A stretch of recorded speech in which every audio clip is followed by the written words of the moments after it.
बिस्मिल्लाहिर्रहमानिर्रहीम। अस्सलाम वालेकुम। आज का जो केसला है वो बहुत इंपॉर्टेंट है। पहली समाअत पर भी दीवानी मुकदमात का फ़ैसला करने के हवाले अदालत उज़्मा का बहुत अहम फ़ैसला। सज्जाद हमीद यूसुफ ज़ई एडवोकेट हैं। इसमें तमहीद अमूमी तौर पर प्रैक्टिस ये है कि दीवानी मुकदमात में हमारी मातहत अदालतें 5-5 साल लगा लेती हैं और जब केस अदालत आलिया और अदालत उज़्मा तक पहुँचता है तो इसमें कई अशरे बीत जाते हैं। इस फैसले की खूबसूरती यह है कि इसने ज़ाब्ता दीवानी में मौजूद इस मैकेनिज़्म को अपनाने पर जोर दिया जिसके तहत मखसूस केसेस में पहली ही समाअत पर केस का फैसला कर दिया जाता है, जिसमें ना तो फ़रीक़ैन की शहादत होती है और ना ही इन पर जिरह की ज़रूरत पड़ती है। लेकिन इस मैकेनिज़्म के होते हुए भी हमारी अदालतें न सिर्फ शहादत रिकॉर्ड करती हैं बल्कि जिरह तक चली जाती हैं और यूँ चंद महीनों का केस कई सालों पर मुहित हो जाता है। फैसले के हक़ाइक़ 1949 में मोहम्मद आरिफ नामी शख्स खानेवाल के डिप्टी कमिश्नर की तहकीकात के लिए एक ख़त लिखता है कि हुकूमत की मलकियती ज़मीन जिसका कुल रकबा 15 कनाल 97 गज़ है जिसके की 97 मरले कनाल है जिसकी तहकीकात की जाए और क्योंकि ये ज़मीन 9 शेर नामी और अली शेर नामी अशख़ास ने धोखाधड़ी से पहले एक ऐसे शख्स मुराद वल्द मोहड़ी के नाम मुंतकिल की जो कि मर चुका था और बाद में अपने नामों पे मुंतकिल की। ये फ्रॉड है और हुकूमती ज़मीन का फ्रॉड के साथ हथियाया गया है। डिप्टी कमिश्नर ने मुतल्लिका ऑफिसर से इसकी तहकीकात करवाई तो पता चला कि मज़कूरा ज़मीन नौशेर और इसके साथी ने जिस शख्स के नाम करवाई थी और फिर अपने नाम करवाई वो शख्स 3 साल पहले ही 1971 में फ़ौत हो चुका था, जबकि यह ज़मीन इसके नाम 1947 को की गई। ये रिपोर्ट डिप्टी कमिश्नर को भेजी गई और बाद इसी रिपोर्ट को डिप्टी कमिश्नर ने बोर्ड ऑफ रेवेन्यू के सीनियर अफसर को भेजी। इसी बोर्ड ने इस मामले को देखा और फिर तमाम फ़रीक़ों को बुलाया और इनके सामने ये सवाल रखा कि जो मुतनाज़ा इंतकाल हुआ है इसको क्यों कैंसिल ना किया जाए। इस दौरान ये भी मालूम पड़ा कि जिस शख्स के नाम को इस्तेमाल किया गया है न सिर्फ ये कि वो 3 साल कबल मर चुका है बल्कि इनके वारसन ने तो तरके की ज़मीन भी अपने नाम करवाई है और वो भी 1947 से कबल करवाई है। गोया जिस साल नौशेर और इसके साथी ने मुराद के नाम ज़मीन का इंतकाल किया वो 3 साल कबल न सिर्फ मर चुका था बल्कि इसकी जायदाद बच्चों ने अगले ही साल अपने नाम करवाई थी। इन्हीं हक़ाइक़ ने नौशेर और इसके साथी के केस को ज़मीन बोझ कर दिया। तमाम फ़रीक़ैन को सुनने के बाद बोर्ड ने यह फ़ैसला दिया कि मज़कूरा इंतकाल गलत किया गया और इसे कैंसिल किया जाता है। इस हुक्म के खिलाफ नौशेर दीवानी अदालत चला गया और दीवानी अदालत ने दावा के बाद फ़रीक़ैन की शहादत रिकॉर्ड की और बाकायदा ट्रायल किया जिसकी बिल्कुल भी ज़रूरत ना थी। ट्रायल के बाद अदालत ने बोर्ड का फैसला कलअदम करार दिया और फैसला दिया कि मुराद नामी शख्स तो ज़िंदा था। बोर्ड ने इसके खिलाफ डिस्ट्रिक्ट कोर्ट में अपील की और अपील में भी डिस्ट्रिक्ट कोर्ट के फैसले को बरकरार रखा गया।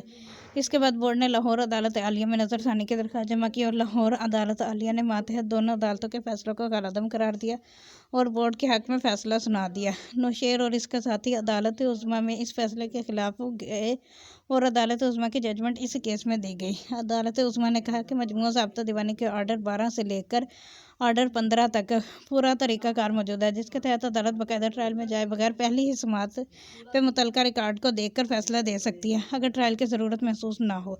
अगर पूरा केस किसी रिकॉर्ड पर मुनहसर है तो इस रिकॉर्ड को मंगवाया जाए और इस रिकॉर्ड को देखकर अदालत ट्रायल में वक्त ज़ाया किए बगैर पहली समाअत पर फ़ैसला सुना दे। इसी मुकाम पर मोअज़्ज़ज़ जज ने इस पूरे तरीक़ाकार को खूब वाज़ेह किया है। इस तफसील में जाना सही ना होगा जिसे फ़ैसले से अच्छे से पढ़ा और समझा जा सकता है। अदालत ने इसके अलावा बहुत ही अहम नुक्ते पर भी मुख्तसर बहस की और वो बहस बहुत ही अहम है। वो ये कि ज़ाब्ता दीवानी के दफ़ा 9 और आइन के आर्टिकल 199 के तहत हासिल होने वाली दोनों दायरा कार कनकरेंट हैं और एक ही हैं और अगर किसी इंतज़ामी अथॉरिटी ने किसी शख्स को कानून के मुताबिक डील नहीं किया तो आइन के आर्टिकल 4 के तहत इसे दायरा कार हासिल है कि इसे कानून के मुताबिक डील किया जाए और इसके लिए वो शख्स अदालत आलिया जा सकता है और दफ़ा 9 ज़ाब्ता दीवानी के तहत भी इसे दादरसी हासिल है कि इसे कानून के मुताबिक डील किया जाए और इसके लिए दीवानी अदालत जा सकता है मगर वो बैक वक्त एक ही दायरा कार वाले फ़ोरम पर जा सकता है, 2 फ़ोरम पर नहीं जा सकता। यहाँ पर बहुत से सवालात उठते हैं कि आखिर 2 दायरा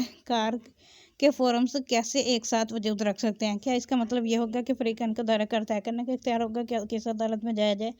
इसकी तो कानून में कोई इजाज़त नहीं है। इस नुक्ते पे ज़रूर बहस होनी चाहिए और इसकी वज़ाहत ज़रूरी है। जहाँ इस अहम नुक्ते पे अदालत ने बात की है वहाँ पे कुछ वजूहात का ज़िक्र भी मिलता है जिनकी बुनियाद पर किसी इंतज़ामी अथॉरिटी के अहकामात को दीवानी अदालत कलअदम करा सकती है और दीवानी अदालत को सिर्फ इन्हीं वजूहात तक ही महदूद रहना पड़ेगा। वो वजूहात अगर किसी इंतज़ामी अथॉरिटी के हुक्म में पाए जाए तो दीवानी अदालत पे केस रिमांड करेगी। इन वजूहात का ज़िक्र फ़ैसले में मौजूद है। मज़ीद ये अहम नुक्ता बयान किया गया है कि दीवानी अदालत ने किसी इंतज़ामी अथॉरिटी का हुक्म अगर परखना है तो दीवानी अदालत सिर्फ कानूनी निकात और सवालात की हद तक महदूद रहेगी और मेरिट या केस के हक़ाइक़ पे नहीं जाएगी, बल्कि मुद्दई के इस हक़ को नाफिज करने का हुक्म सादिर करेगी कि इसे कानून के मुताबिक डील किया जाए। यानी जैसे अदालत आलिया करती है कि हक़ाइक़ में जाए बगैर ही मुकदमे को कानूनी सवालात के बुनियाद पर परखती है। देखा जाए तो अदालत उज़्मा ने इस जजमेंट में दीवानी अदालत के दफ़ा 9 के तहत हासिल होने वाले इख्तियारात को आइन के आर्टिकल 199 के तहत अदालत आलिया को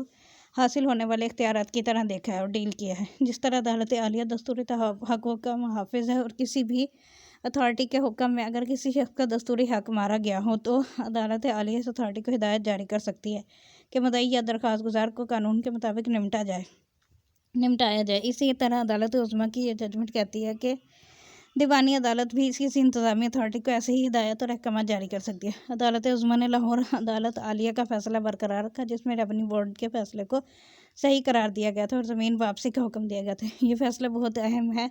इसी नौयत का फ़ैसला सरदार एजाज इसहाक़ साहब जस्टिस इस्लामाबाद अदालत आलिया भी दे चुके हैं और वो भी इंतहाई अहमियत का हामिल फ़ैसला है।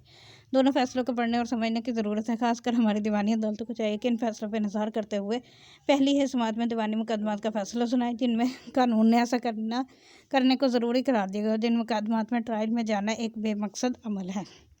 अगला तौहीन के मुतल्लिक़ है और वो नेक्स्ट में करेंगे। Thank you so much for listening. अल्लाह हाफ़िज़।